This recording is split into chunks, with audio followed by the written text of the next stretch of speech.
Welcome.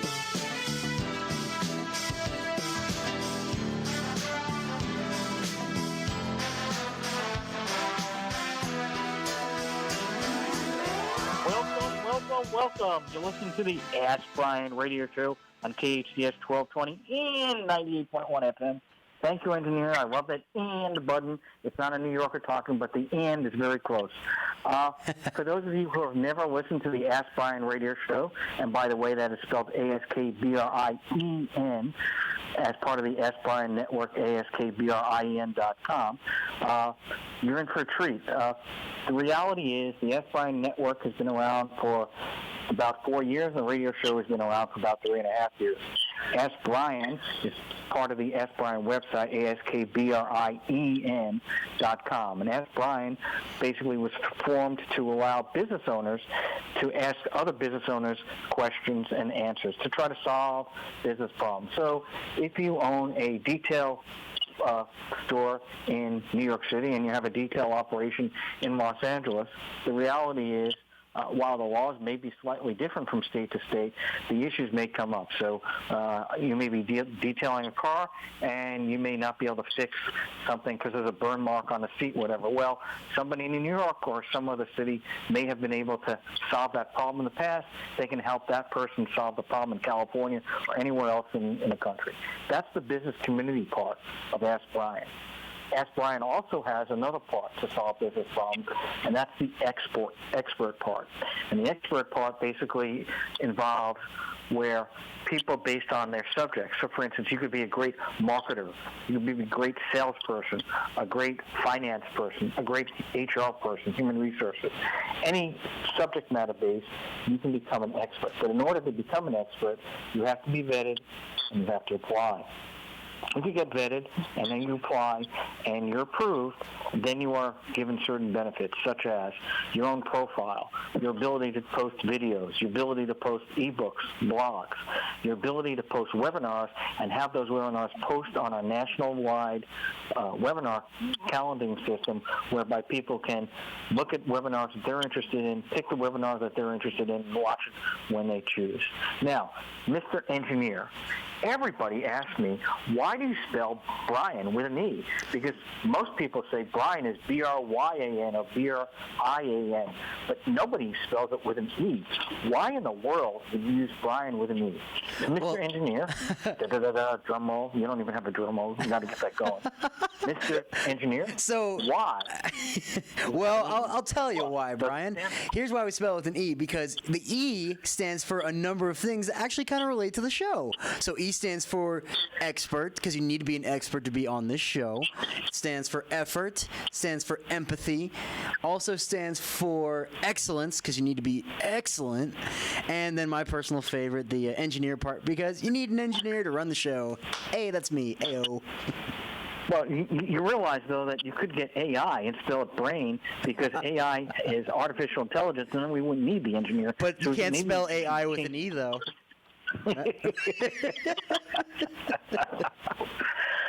Well, as always, and specifically for today's show, we have a great guest, but we also have a great co-host. And our co-host is Mr. Alex.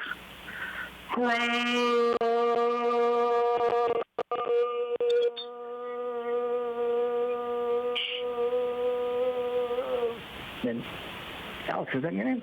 Wow, Mr. Brien Johnson. That was a real long-winded introduction there.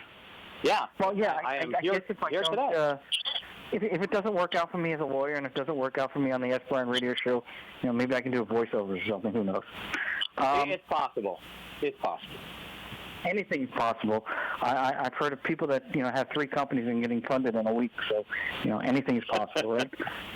It's been a while. Absolutely. Not too many people can do that. But actually, our next guest is probably one of the few people that probably could have 3 companies get funded in a week in reality, because he's actually been quite a successful business person in a very short period of time. And his name is Siamak Taghaddos. Is that correct? Did I pronounce it correct? It is. Yes. How are you? Great, thanks. So, first of all, I know you've had a number of companies, and specifically at least 3 that I know of that have been very successful. I wanted to go over a little bit about your background so people know who you are, make a connection. They want to know who you are before we go into other pieces about what you're doing currently and what your past is. So, for your past, let's go over that. So you went to college and you graduated, and then what? You took a job, or did you actually just say, hey, you know what, I'm going to start a business? No, I started a business. So we actually started the company, one of my first companies, Grasshopper, in college. In college you started a company?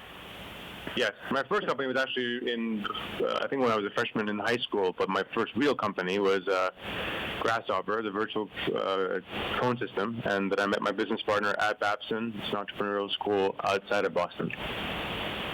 Wow, that's pretty cool. So now, were you a business major in college? It's just an entrepreneurship program. So it's a very small school. I learned about it a month before applications were due everywhere, and I just fell in love with the program. It's very small. It's almost like a private high school. I don't know.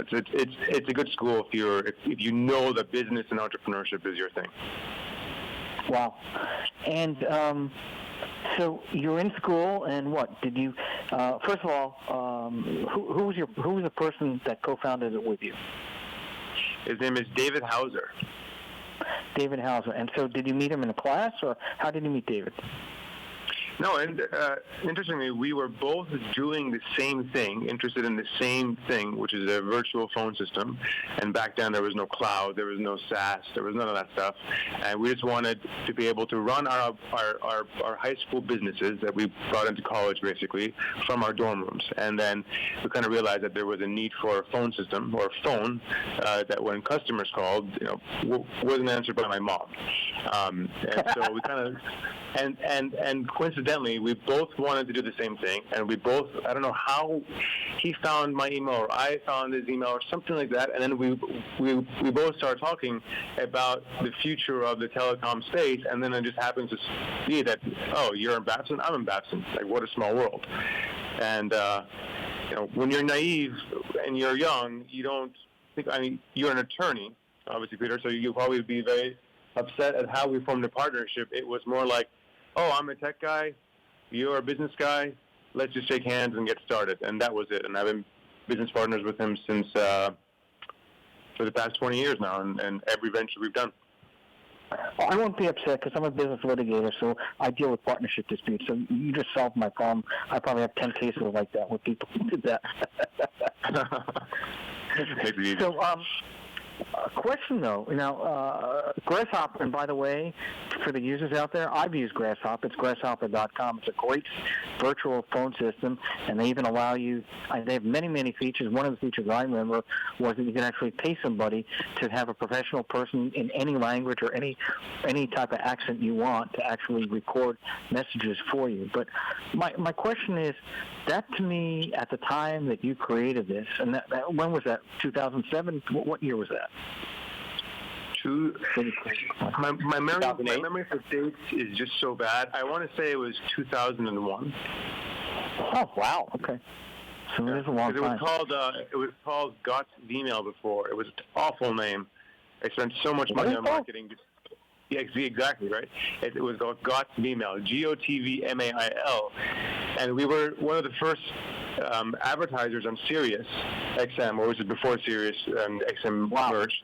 And it was like, I'm buying 60-second spots. For 30 seconds of it, I'm just having to spell the name out. Like GOTVM. It was like, and it was one of those first moments where it's like, why can't I change this? And we rebranded to Grasshopper after 6 years of having it called, maybe 7 years of having it called Got Email, and wow, it's like instantly revenue went up, the cost per acquisition went down. It was great. And Grasshopper.com, we were able to buy it. It was available. So I have 2 more questions on Grasshopper, and then Alex is going to ask you some questions about your other companies that you started. So my first question is, how did you get your first customer? On Yahoo Ads. I put up an ad. Yahoo. Wow. Yahoo. It was like AdWords before AdWords, and it was and the cost per click was like 1 cent. And I was a kid testing all these new things out there on the internet, and then within a couple of hours, I got a customer. It was great. Awesome. And then the next question is, it sounds to me, a telephone system sounds like a big infrastructure, big equipment process. So I'm going to guess you probably leased lines from the phone company or something. How are you able to handle that in the beginning? Because obviously, you're not going to spend $1 million when you're a startup building up a telephone system like that. I think it just goes back to being scrappy and having that figure it outness between the two of us. It was the initial funding was about $250,000, and the startup costs that we needed just to do the tech aspect of it was $1.5 million. So David, being the tech guy, and just found someone who we talked to who said, "Sure, you can pay me per user instead of buying my equipment," and then they were entrepreneurial in their thinking and their ability to trust two college kids, and because it wasn't like it is now. Now it's cool if you're a college kid; everyone wants to fund you, and back then, like no one even talked to you, and so in terms of the tech side, yeah, we were able to work out a good deal with our tech provider, and then in terms of the phone, the minutes that you pay the main carriers, we found one that was able to give us amazing terms, like 90-day terms, as well as put it on an Amex. So, it was Amex from the beginning that saved my life. So now we have 90 days plus 30 days to pay it off, and it was great. So we kind of were able to just be cash flow positive and then pay the bills off as we went along. That's pretty amazing in a short period of time. Alex, you have some questions? Yeah, I appreciate it. Thank you, Brien. So, Siamak, I have to say, and let me put the fan base piece out there first. I've used Grasshopper in my last 3 startups, and I think has been an outstanding value with great marketing against the competitors that are out there. So just a great product, and I think products are really the key. But then you went from there and you founded another company called Chargify, and a totally different business. So, how do you go from a virtual phone system to Chargify? And do you mind telling us all what Chargify did and what they do? Sure. Chargify is a subscription billing app.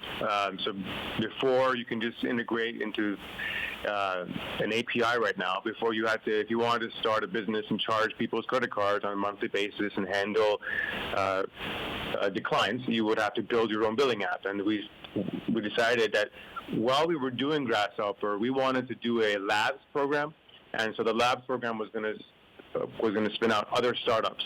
And one of the needs of those startups was the billing portion. So we kind of created Chargify for Grasshopper Labs, and then almost all the other businesses failed. And the Chargify aspect, we saw that there was a huge demand for it, and then we kind of started that, spun it out, got investment from Mark Cuban, which kind of helped the brand aspect of it, and then coincidentally sold it in the same year as we sold Grasshopper, even though they were two completely separate companies.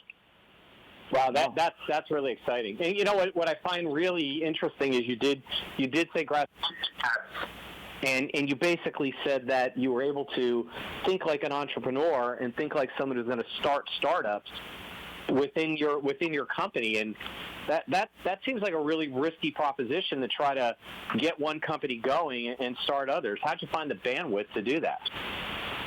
I think it just comes down to don't do anything you don't like to do. And so if you only do the things that you're good at and you love to do and delegate everything else, well, then your time frees up, right? And it's like, right. Everyone says that, can ask me that. And the thing is nothing should be hard. So if things are getting hard and taking too much time, well, then your time is not being spent efficiently. Well, find someone who loves to do that thing that doesn't work for you. And so when we, at Grasshopper, every single role, David and I first did ourselves to understand what the company needed, right? And then we immediately hired for that role. And so once we were doing that, we hired an amazing executive team. We hired in the middle of the business, we shifted some things around and only now hired for core values. And so we had a great team, a great executive team. So David and I had more time on our hands, right? So I could focus on what I love, and he can focus on what he loves. And then Chargify was born, and then other products were born, and immediately delegated out. That's fantastic. I got a couple more questions too that are related, and that is a fantastic concept. But one question we always get from our people who, they're usually small business people, they always ask the question of, so were these companies profitable? We see so many startups that take money, from VCs. I mean, we've all done it, but they end up being sold. They never get profitable. How'd you do with these? I think it comes down to just not understanding the VC world. I went to one VC meeting in 2001. It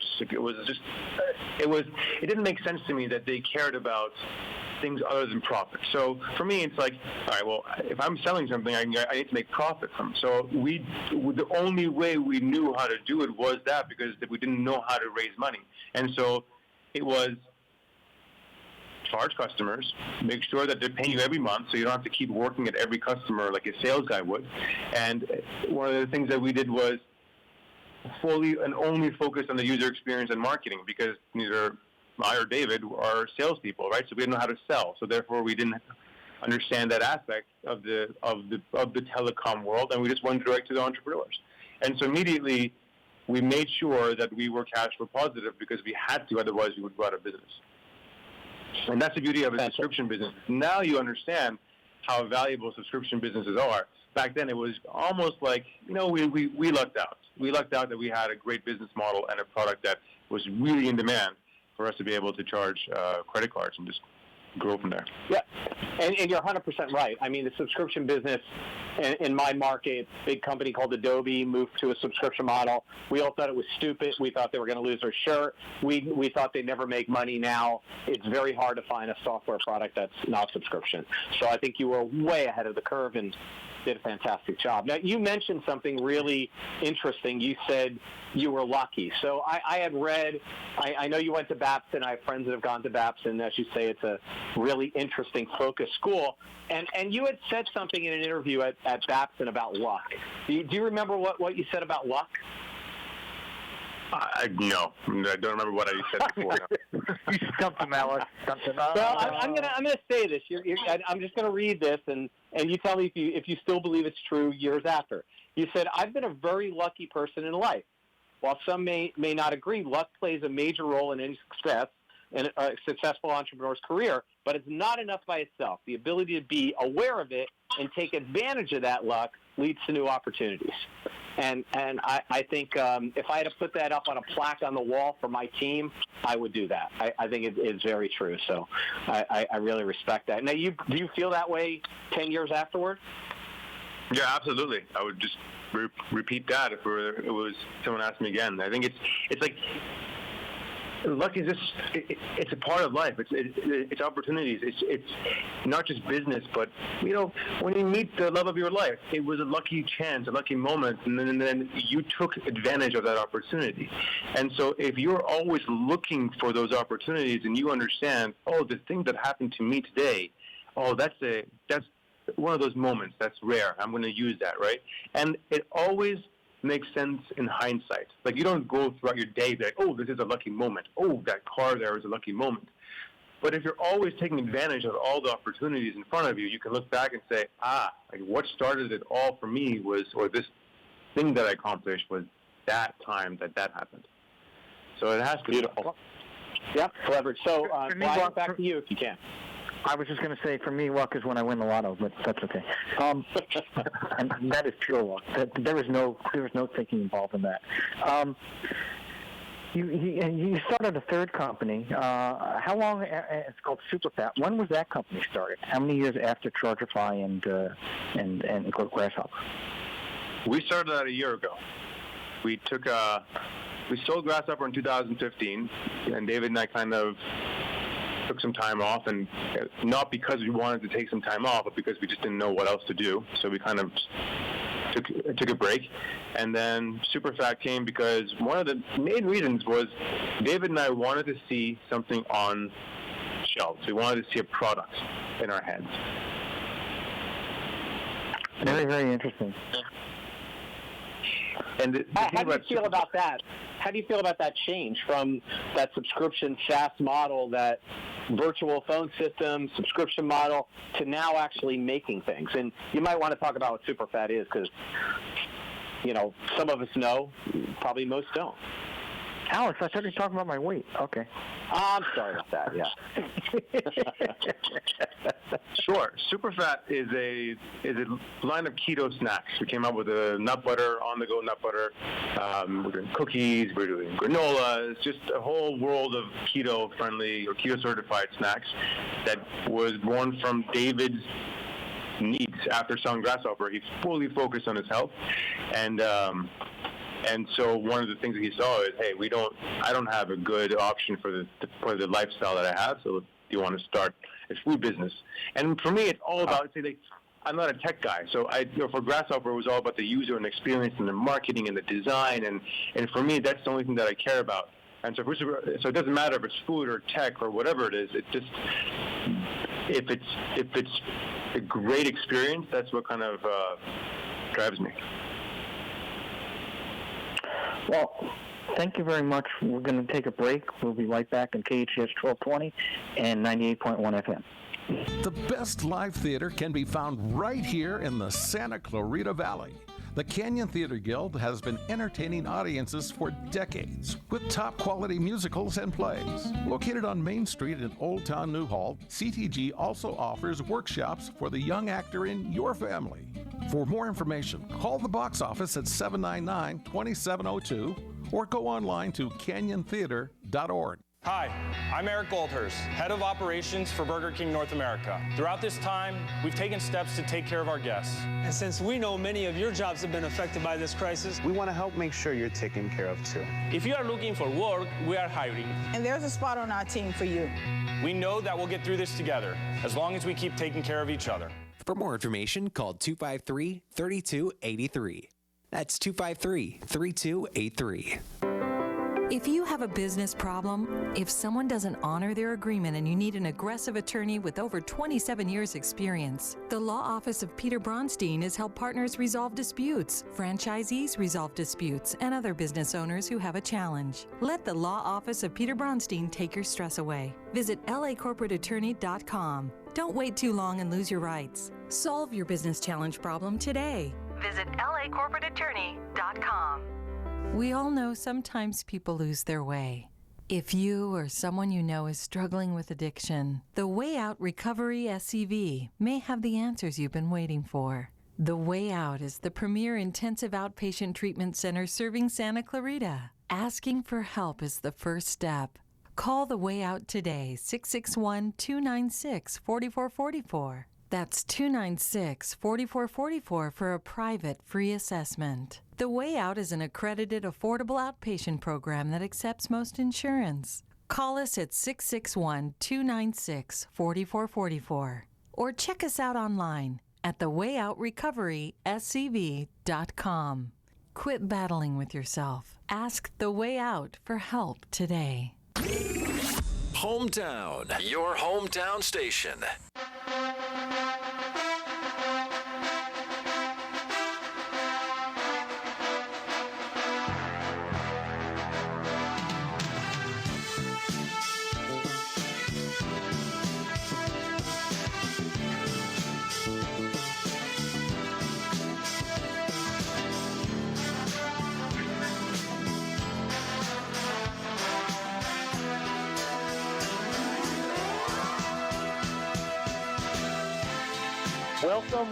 Welcome. You're listening to the Ask Brien radio show, ASKBRIEN, on KHTS 1220 and 98.1 FM, with my co-host, Alex Grossman, and our super-duper guest, Mr. Taghaddos, Siamak. So, question for you. What are you currently working on? I mean, you've had all these companies. I mean, you don't sound like a guy who takes a break. No. So currently I have actually a few companies that we're working on simultaneously. And then I have a pet project of mine, which is a publishing company for children's books. children books. Well, that's I'm trying to come up with a theme here, but you go from into a lot of different areas. I mean, virtual telephones to keto, and now into children's thing. I mean, you're like the Elon Musk over here. You go from one to the next. So why children books? About a year ago,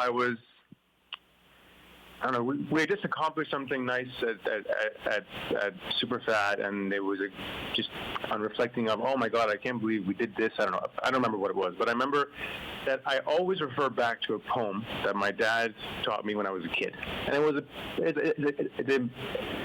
poem. It's a Persian poem. No one knows the source, like the origins of it. It has a million different variations of it, and the poem was about someone who progresses by making decisions and working with what they have. And you look back on it and it's like, oh, it was all my little actions and decisions that made me successful, or made this a successful project, or made this a successful moment in my life. It doesn't have to be business. It could be anything.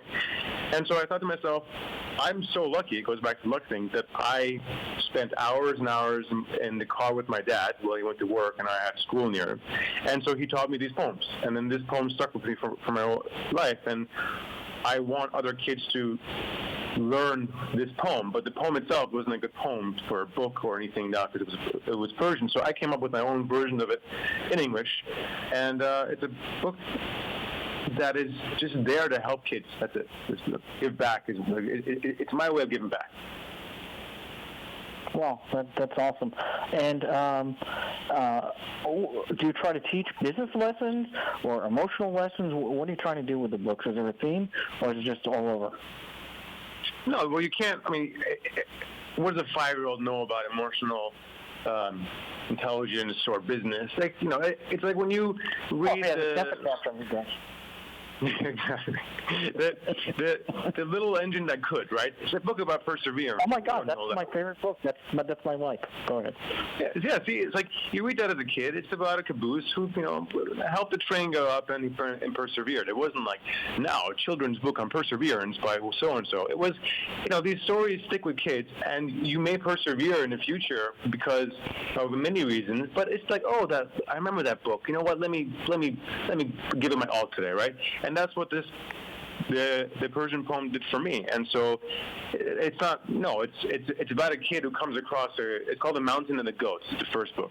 And you come across a goat, it's a singing goat, and it gives you some bread and water randomly. And what you do with that, now it's up to you. Like you give the water to the ground gives you grass, you give the grass to the cow. It's about progression, right?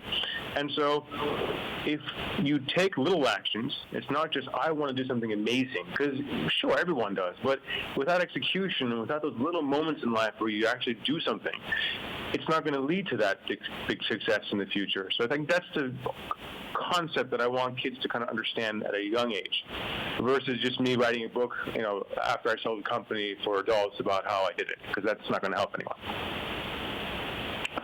It reminds me of baby steps. You have to take one step, but eventually you look back and you go, "Wow, I'm so far ahead." Exactly. And how is that book, Mountain and the Goat, doing?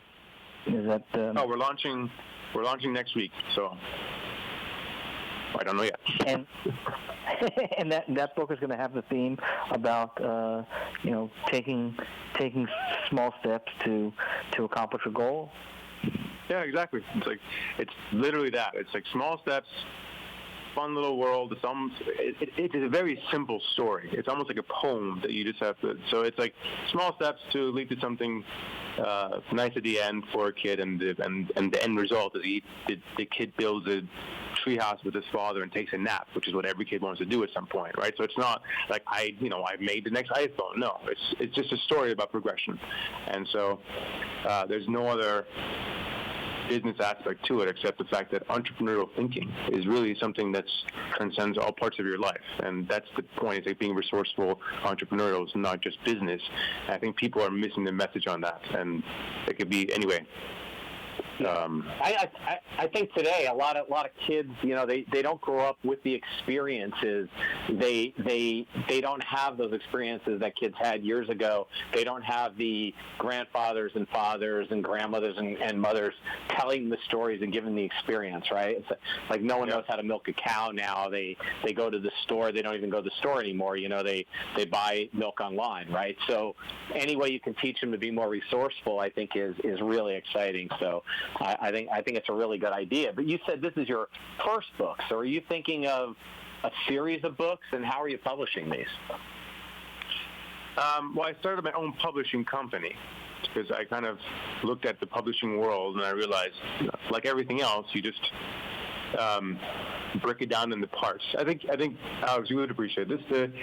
One of the most important lessons I've learned from your old boss, Steve Jobs, was everything around you was made by someone not as smart as you, right? So it's like, if you look at the publishing world, well, if you break it down into parts, it's just a printer, a wholesaler, a distributor, and writers and illustrators, and all those things now can be just outsourced and using freelancers. So if you're going to publish a book, it's very expensive. I'm not making any money on this. But the learning that goes into it and the ability to come up with future books and use what you learned for the first book, that was exciting to me.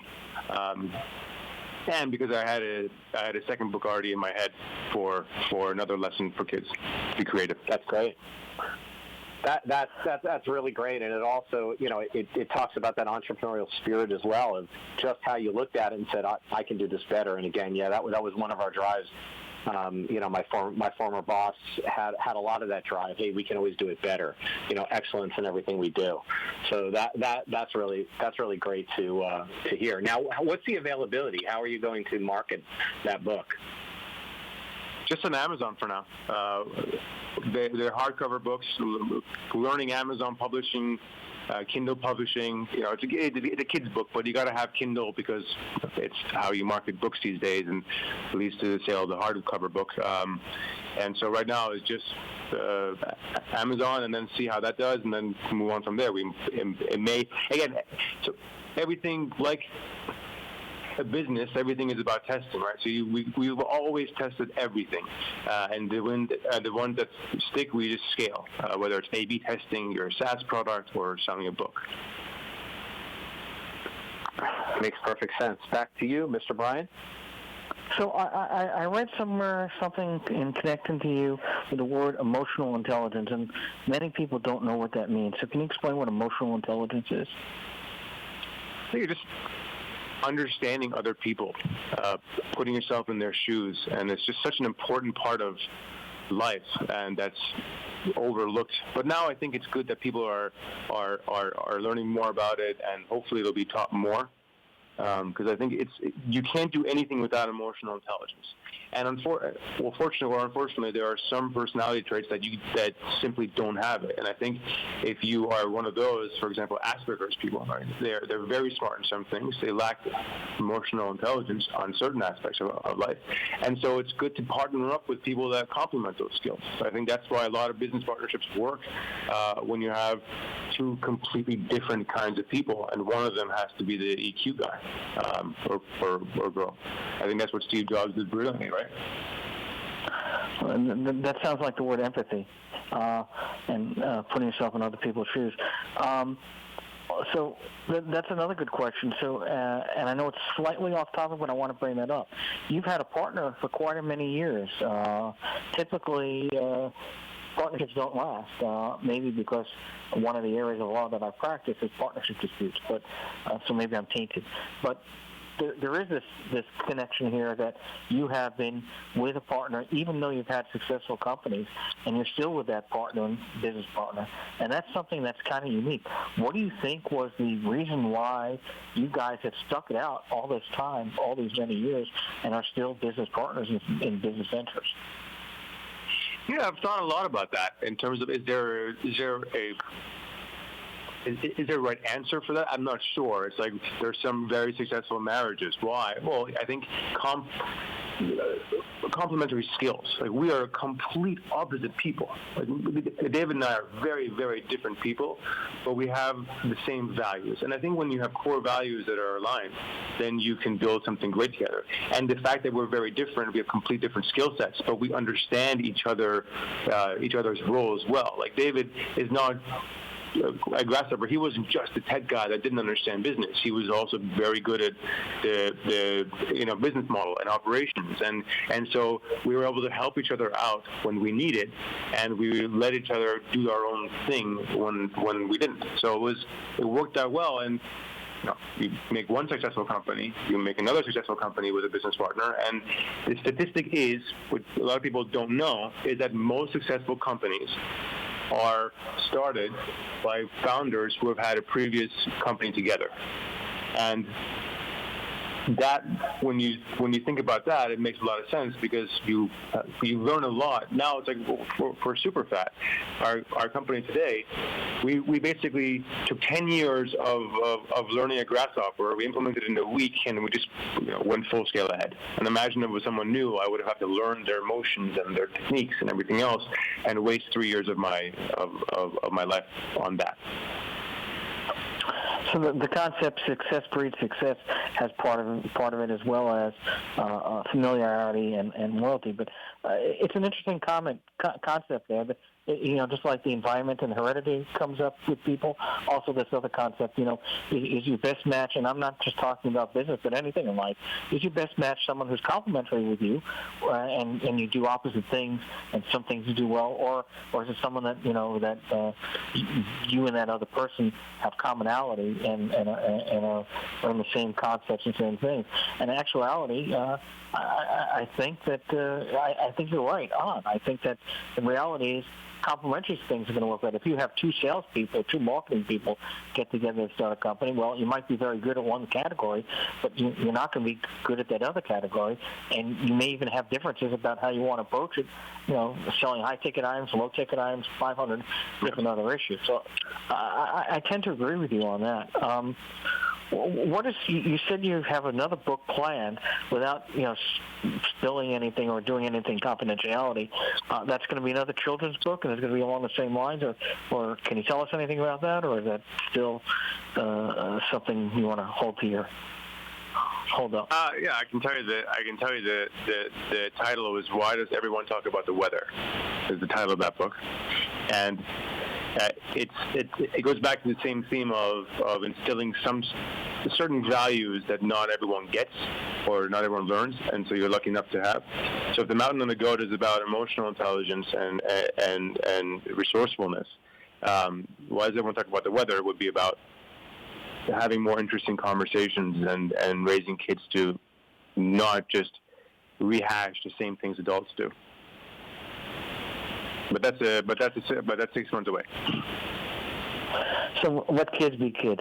Let them, they'll grow up soon enough, and they'll have to deal with all the other things in life. That's my take from it. Yeah, this book is more for adults, like masquerading as a children's book.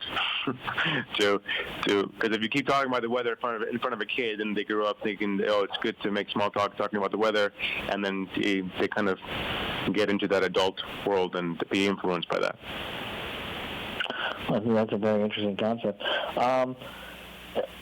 Now, are you planning on publishing books besides books that you're working on for other people? Are you going to try to help people maybe get into the book industry, or is this just more of a books that you want to make and you want to get out there? So this is your publishing concept.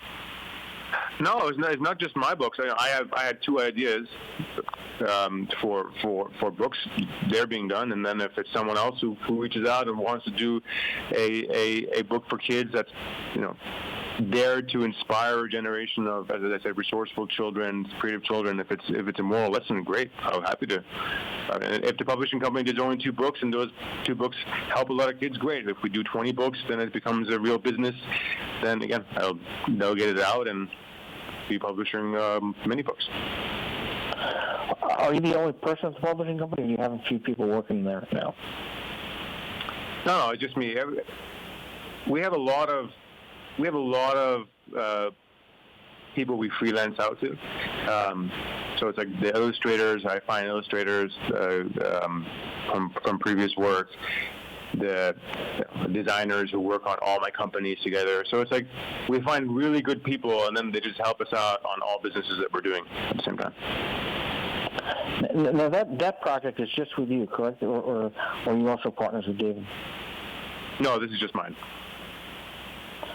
Well, One of the very rare things.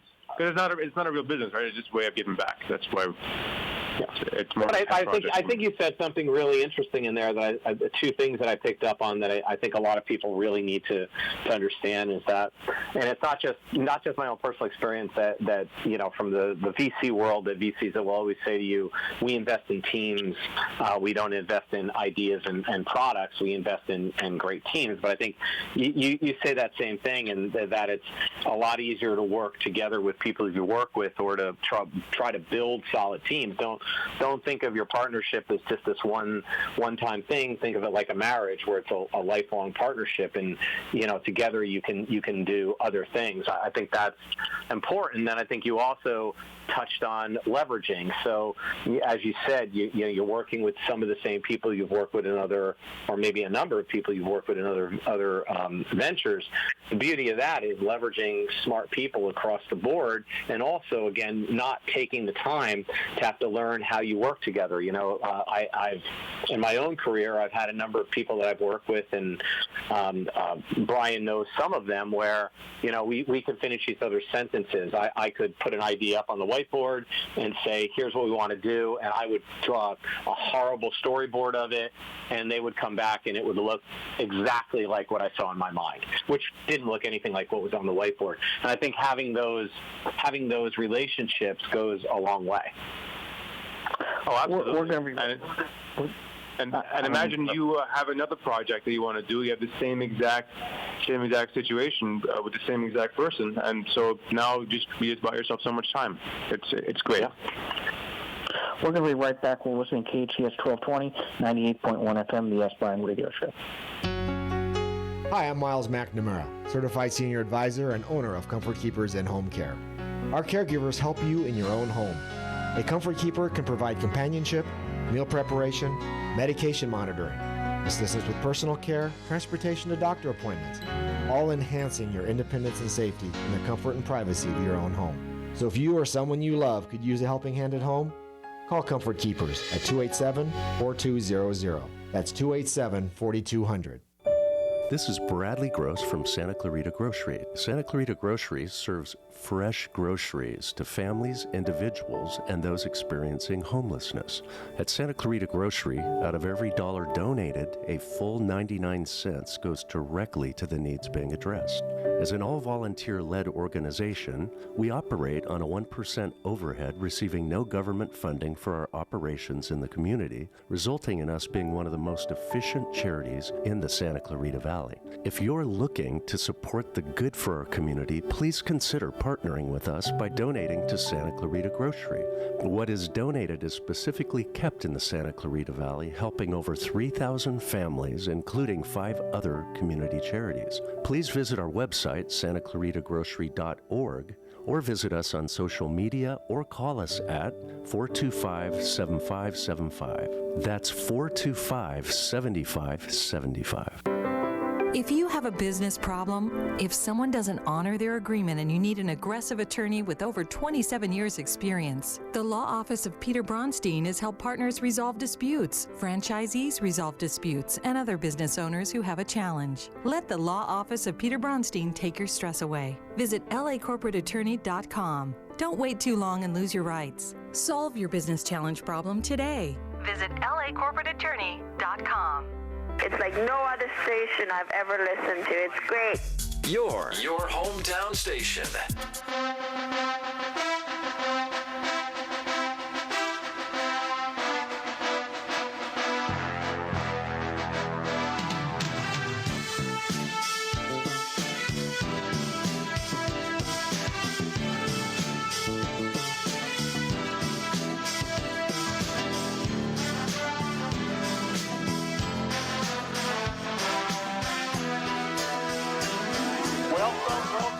Welcome. You're listening to the Ask Brien radio show on KHTS 1220 and 98.1 FM with my co-host Alex Grossman and my special guest, Siamak Taghaddos.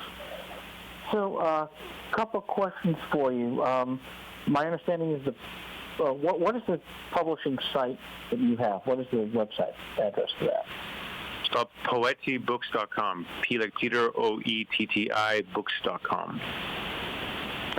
And can you order the book through there or through Amazon or both? Next week when we launch, it'll be on Amazon. But for now, if anyone wants, we can just shoot their email, and then we'll send them a link when it's live with a 50% discount, actually. So you can go to Poetti, and you can actually, at that place, go ahead and get the sign. Sign a place where you can put in your email, correct? Yes, exactly. And then we'll just send you a link as soon as it's available to buy. Super. And we're going to look into it. We're not sure, but if there's a possibility that any listener that wants to get some information about the book or any potential discounts, we're not sure, you can just send an email over to CEO@AskBrien.com or Hometown Station, contact Hometown Station, and get that information for you. Now, do you have a publicist? Do you have somebody pushing this book out?